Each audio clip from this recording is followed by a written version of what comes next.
think IKEA dapat na talaga akong sponsoran. Uy! Bakit ba? Yung reality ko. I'm done eating and making fake scenarios. Reality hits very hard talaga. Bumili na tayo ng mga pagkain. Anong oras na? Kaya kumilos na tayo.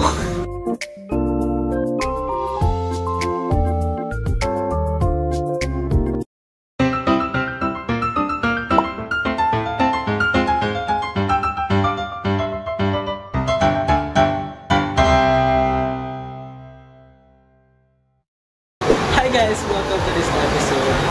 For this video, I think hindi niyo ako naririnig. Dahil itong episode to, I think isa to sa pinakamasaya dahil for this video, kakain tayo. Isa to talaga sa pinaka-excited ako na content dito sa aking Living Vlog Diaries kasi alam mo yun, kakain nga tayo. We are going to discover good food.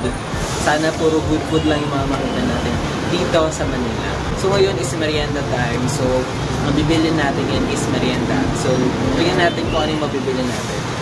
Tara na! Right, so dito tayo sa may UST. Yan, UST yan. And may nakita akong dating murang donut. Tingnan natin kung masarap siya. Mukhang masarap kasi maganda eh. Tayo sa Espanya. Espanya yan. Pag walang tao, saka nakakapag-vlog.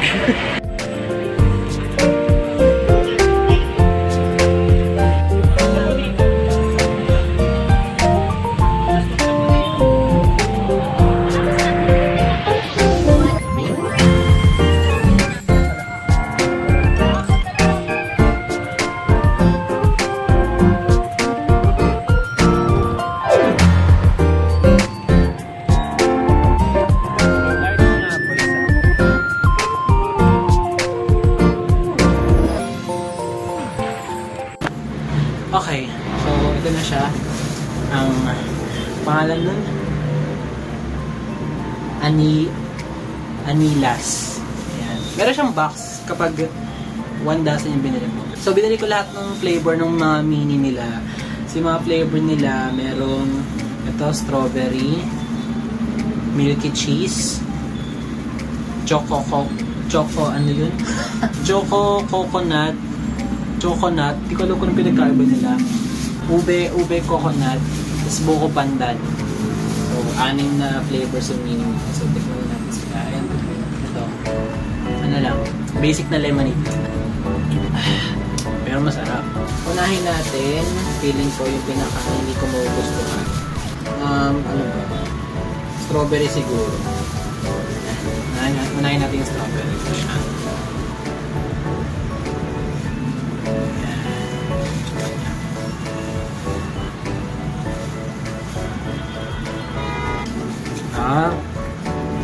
Bali yung loob, tinapay na may coloring. So basta yun, meron lang siyang flavoring ng strawberry na ginagamit sa sa Bavarian, pero yung parang mas basic na lasa, ganyan. Wow! Nag-review. Itong 6 na peraso na to, 55 pesos siya lahat. Kasi yung milky cheese, 5 pesos siya. So 10 peso. Huh? Milky cheese, ang presyo niya 5 piso isa. So ibang flavors, 3 for 20. Ang presyo dahil kung maubos ng isa, so hindi ko mabubusog ako dito sa 6. Choco coconut. Kulay orange. Na hindi na masyadong orange dahil dahil pinagdaanan na itong donut na to. Tingnan natin kung ano pinagkaiba niya sa choconut. Yung loob niya.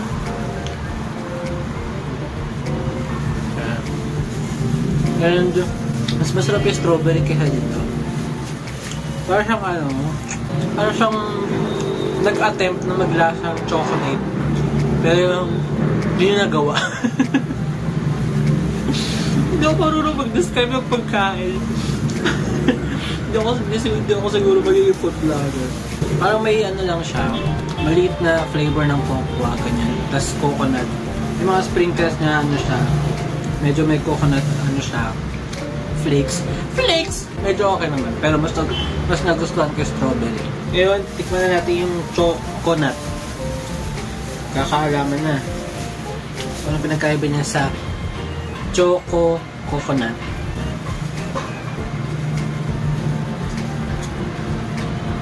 Ito. May manik. Para sa ng kulay ng choco coconut. Pero ito may manik. Kaya nut. Kaya pala nut. So yung pagkaiba, isa coconut, ito nut. Yung klase ng mani niya, alam mo yung sa chocolate, ganun. Ayun, lasang ganun. Lasang chocolate. Yung ganun. Buti na lang, may kaba, isa dito. Nakakabusog naman. Matagal siya maubos. So, ito naman, ube.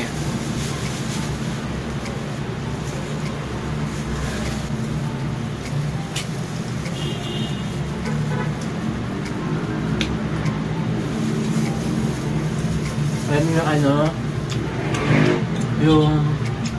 yung cupcake. Hala, anong pangalan yung cupcake na yun?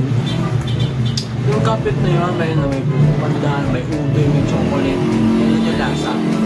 Gano'n na gano'n. Tapos may, ano lang, may coconut coating lang sa labas, malamang. Coating na eh. Kung naalala niyo yung pangalan ng cupcake na yun na sinasabi ko, comment down below. Buko pandan.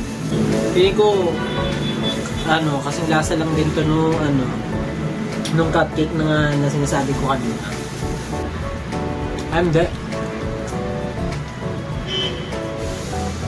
Mapandan talaga siya. Kasi yung cupcake nga na yun. Tapos, more pandan, ganyan. More pandan. Tapos may coconut coating. Pag kinain mo yung yung gitna lang, gano'n. Halos wala ka malalasahan. Siguro talagang yung labas na yung may effort. Hindi. Siguro yung labas lang talaga yung yung talagang nag-focus sila na lagyan ng flavor. Na ang milky cheese. Ito yung pinakamura sa kanila ng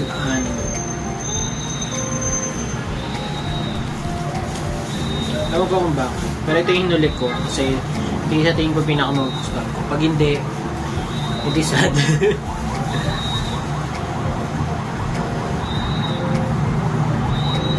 Milk, yung coating niya. Then yung cheese.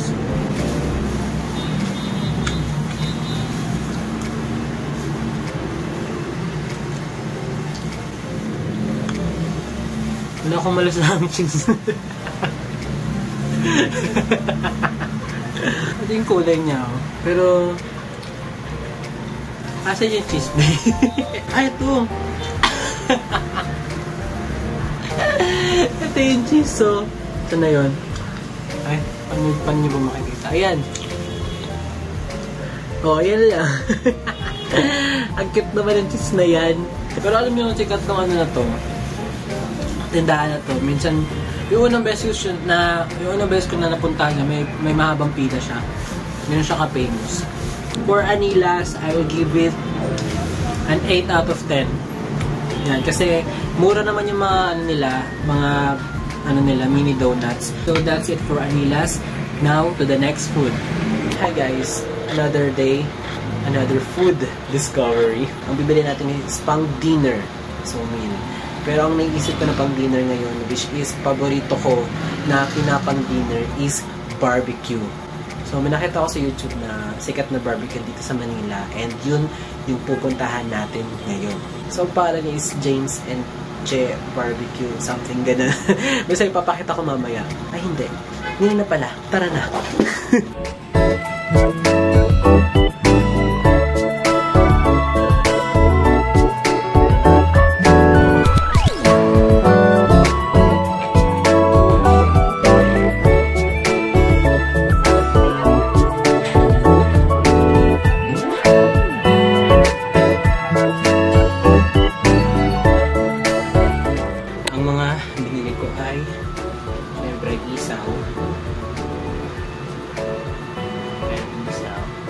Pork barbecue. Yan. Ito, favorite ko to. Buchi. Ito, akala ko isaw ng baboy ito. Nakuha ko. Buchi pala. Ngayon, hindi ko alam kung anong parte to. So, Comment down below kung ano yung buchi. Hotdog. Tapos, bulog na. Yan. Alam mo, nakakatuwa yung barbecue house na kasi sobrang organized niya. As in, kuha ka ng plate, lalagay mo yung mga bibilin mo, i-check nung nandun yung mga bibilin mo, ilista niya, babayad ka sa cashier, habang niluluto yung ginagawa mo, tapos tatawagin yung pangalan mo pagluto na. Diba? Ang galing. Ang ano niya, ang organized niya lang. Ganun. Itong buchi na agad, para magkaalaman na tayo. So, ang gagamitin ko kung sauce sa kanya is yung matamis.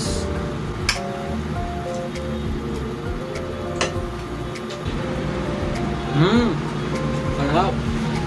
Parang siyang parang isaw na medyo crispy. Ay, balasa siya. Promise. Bologna. Okay? Pero pwede rin parang bologna. Feeling ko bagay din siya din sa matamis. Sarap din. Pero mas nagustuhan ko yung buchi. Ito, sakto lang. Parang yung normal na lasa ng mga bologna. Hala tayong mixture ng iba't ibang klase ng meat. Pero masarap. Parang may brand. Parang siyang may brand. Isa, favorite ko. Ito ang bagay dito, suka. Lasang malinis. Lasang malinis yung isaw. By the way, yung presyo pala niya, ito isaw, 5 piso lang. Pero, medyo maiksi lang siya. Yung dugo, 5 piso din. Yung hotdog, 22 yata. Basta either yung hotdog o yung bologna, 22. Yung isa 22, isa 25. Yung buchi, 10 piso. Ito yung presyo ng lahat. Ayan. Ano nyo na lang. Post nyo na lang. Ayan.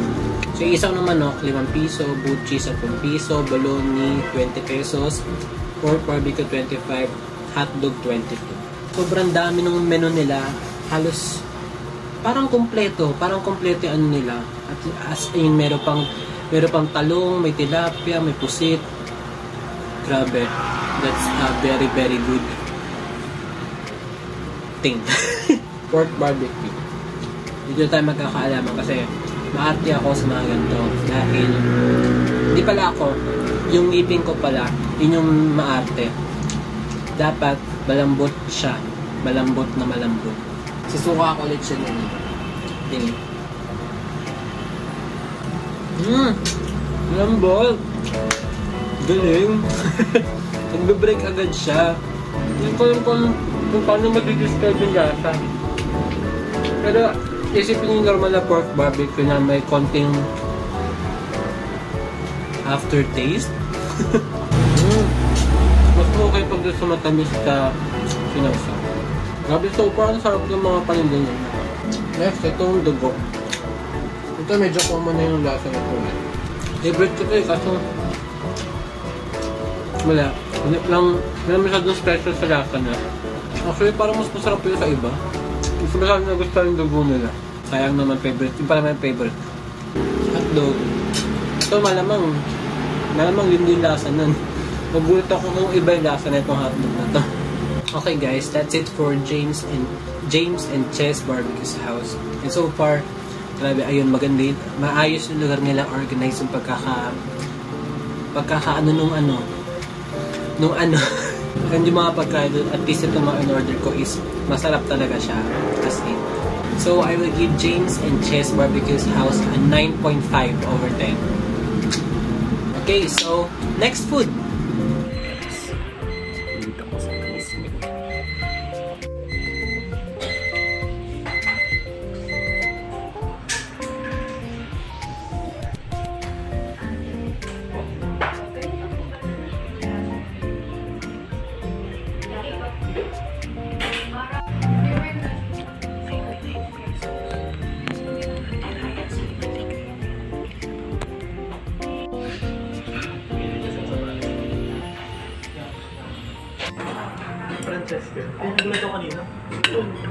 Okay guys, so nakauwi na ako and yung napakatos kumain, nakalimutan ko i-rate yung so galing ko kanina sa Nisnik, ganyan, 90 pesos siya na only rice, only gravy, only sabaw.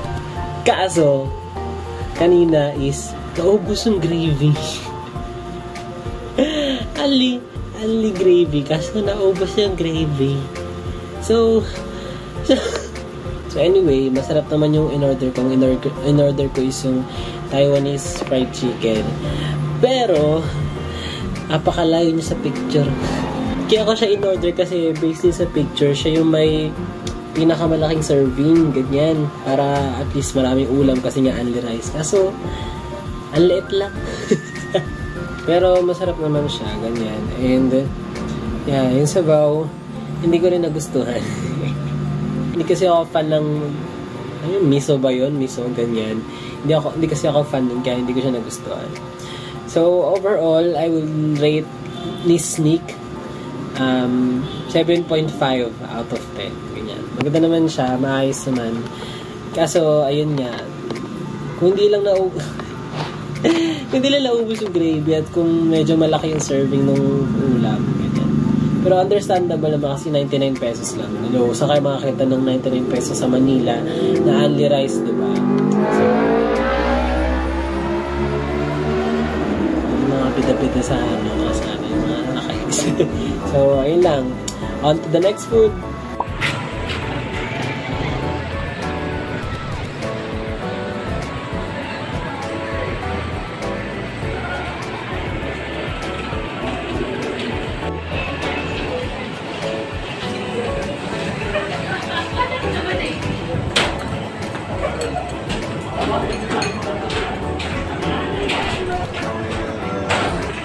Hello guys, it's me from the future.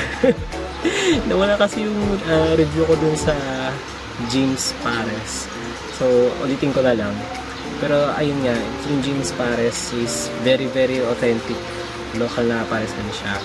Kasi yung setup niya is may part na nakatayo ka, which is ganun talaga sa yung normal na paresan, di ba, sa mga yung naglalako, ganun, nakatayo lang sila habang kumakain ng pares. And bukod sa pares, marami rin silang menu.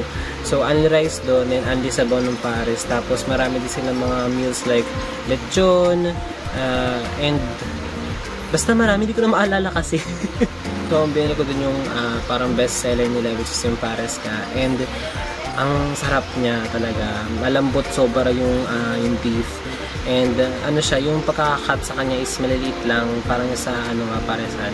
Tapos yung sabaw niya ay sobrang malasa siya, sobrang lasa yung beef. Yung beef flavor niya sa niya. Tapos meron pang mga ewan ko kung ano yung mga sauce na ginamit or parang flavorings na ginamit doon, pero masarap talaga siya.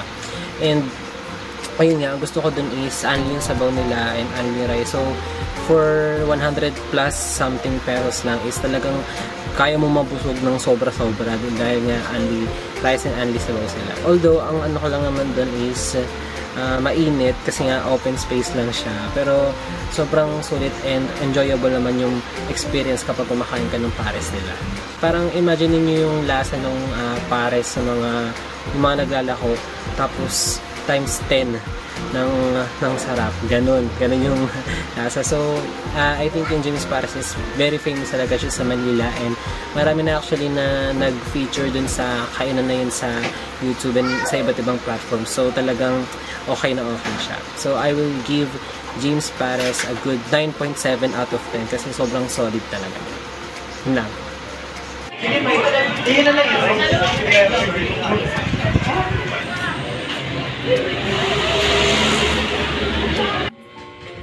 Kaya nyo nga mag-chat sa akin namin pag gusto makaka-send. Ito yung siomay nila guys. Yan. Ayaw lang focus. Thank you yung way sa pagdaan. Normal na siya. Ay, mabilis.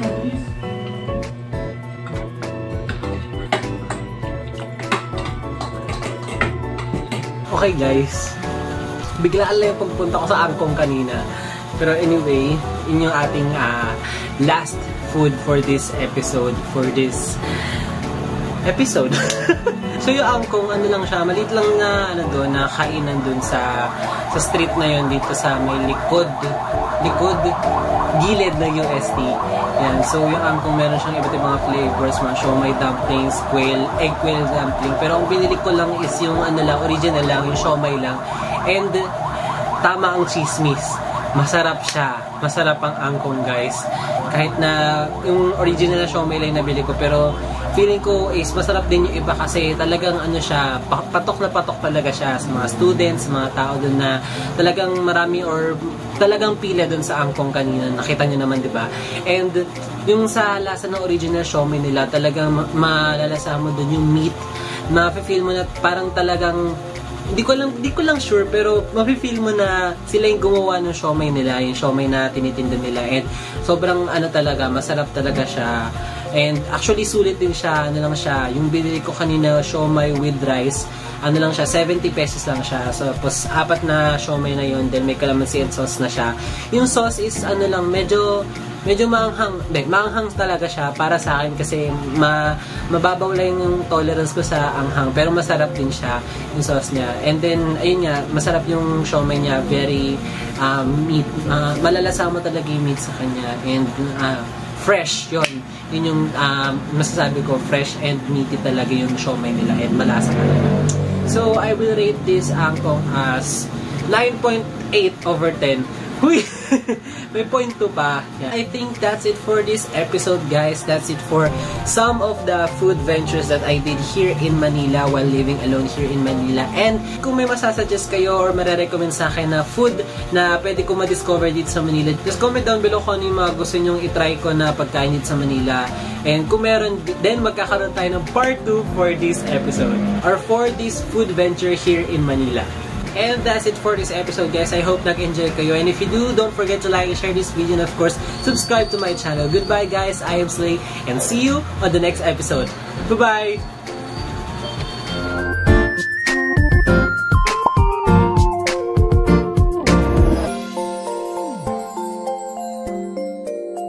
Gusto kayo, pinaramdam nyo muna kay ate na interested kayo. Parang cabinet lang yun. Ano pala ang point of view ng damit? Wala na kami sa cabinet, nasa rep na kami. Pero pag visitor nyo na gusto mag-swimming, may bayad 200 per head. May dagat. Ay, sorry. May dagat to. Alam nyo kung ano pinaka na ano ko doon? Bawal rice cooker. Ayun! Parang sinabi na lang natin bawal magkanin dito. Alam mo,